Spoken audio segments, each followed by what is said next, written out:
কিছুই তো বোঝে না সে কত বড় দায়িত্বের মধ্যে রয়েছে। এই জন্য শত শত কোটি কোটি টাকা, মিলিয়ন মিলিয়ন টাকা দেশের বাইরে পার করে দিয়েছে, যার কারণে আজকে লাঞ্ছিত অবস্থায় তাকে দিন পার করতে হচ্ছে, লাঞ্ছিত অবস্থায় তাকে কোর্ট কাছারি দৌড়াতে হচ্ছে। সম্মানিত উপস্থিতি, দায়িত্বের হিসাব তাকে দিতে হবে।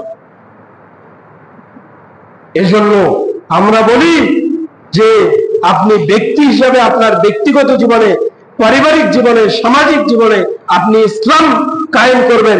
রাজনৈতিক জীবনে যারা রাষ্ট্রীয় প্রধান রয়েছে, সেই 56-57টা মুসলিম রাষ্ট্র, এই মুসলিম রাষ্ট্রের উপরে রাষ্ট্রীয়ভাবে ইসলাম কায়েম করা তাদের দায়িত্ব। এই সম্পর্কে তাদেরকে জিজ্ঞাসা করা হবে, আপনাকে নয়। একদল বলে লেগেছে যে কোনো মূল্যে তাকে দায়িত্ব গ্রহণ করতে হবে, যে কোনো মূল্যে।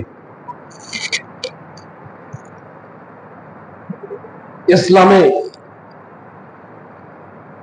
দায়িত্ব জোর করে নিতে হবে, ইসলামে দায়িত্ব জোর করে নিতে হবে, এরকম কোন পজিশন ইসলামে নেই, এরকম কোন বিধান ইসলামে নেই। আবু মুসা রাদিয়াল্লাহু তাআলা আনহু তিনি বলেন যে দাখালতু আলা নবী সাল্লাল্লাহু আলাইহি সাল্লাম আনা রাজুলানে বানি আম্মি, আমি এবং আমার দুই চাচাতো ভাই নবী সাল্লাল্লাহু আলাইহি সাল্লামের নিকটে প্রবেশ করলাম। নবী সাল্লাল্লাহু আলাইহি সাল্লামের নিকটে প্রবেশ করার পর ফাকালা আহাদুহুমা, আমার দুই চাচাতো ভাইয়ের একজন ব্যক্তি বলল যে ইয়া রাসূলুল্লাহি, হে আল্লাহর রাসূল, আমিরিনা আলা বা'দিন মা ওয়াল্লাকাল্লাহ, আল্লাহ আপনাকে মুসলিম বিশ্বের দায়িত্বশীল করেছেন, আপনি আমাদেরকে কিছু কিছু অঞ্চলের দায়িত্ব অর্পণ করেন, কিছু কিছু অঞ্চলের শাসক আমাদেরকে আপনি নিযুক্ত করেন।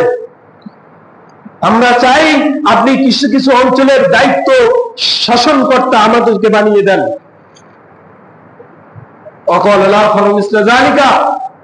দুইজন ব্যক্তির আরেকজন ব্যক্তি অনুরূপ কথাই বলল, জাল্লা নবী কিছু কিছু অঞ্চলের দায়িত্বশীল আমাদেরকে করে দেন।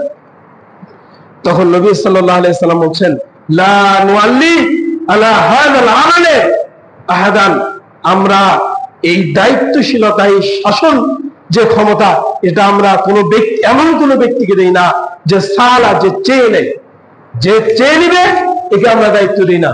এটা নবী সাল্লাল্লাহু আলাইহি ওয়াসাল্লামের নীতি, এটা ইসলামের নীতি যে দায়িত্ব চাবে একে দায়িত্ব দিতে হবে না। দায়িত্ব আল্লাহর পক্ষ থেকে আসবে, দায়িত্ব চেয়ে নিতে হবে, ভোটের মাধ্যমে নিতে হবে, গণতন্ত্রের মাধ্যমে নিতে হবে, নির্বাচনের মাধ্যমে নিতে হবে। এইরকম কোন পদক্ষেপ, এইরকম কোন পজিশন ইসলামে, এগুলো নাজায়েজ, হারাম। ইসলামে আসতে হলে ইসলামী পদ্ধতিকে গ্রহণ করতে হবে, সিলেকশন করতে হবে। ইসলামী রাষ্ট্রনীতি আছে, কিভাবে শাসক নির্বাচন করতে হবে, কিভাবে মন্ত্রী নির্বাচন করতে হবে, প্রত্যেকটা বিধান ইসলামে রয়েছে। ইসলামিক ভাবে শাসন ক্ষমতায় আসতে হবে। একদল তো উঠে পড়ে লেগেছে যে কোনো মূল্যে নির্বাচন দিতে হবে, মাথায় টুপি, পরনে ইসলামিক পোশাক, কিন্তু তার চিন্তাধারা গণতান্ত্রিক চিন্তাধারা, তার চিন্তাধারা ইসলামিক চিন্তাধারা নয়। সম্মানিত উপস্থিতি, এইরকম পদক্ষেপ আপনি গ্রহণ করবেন না।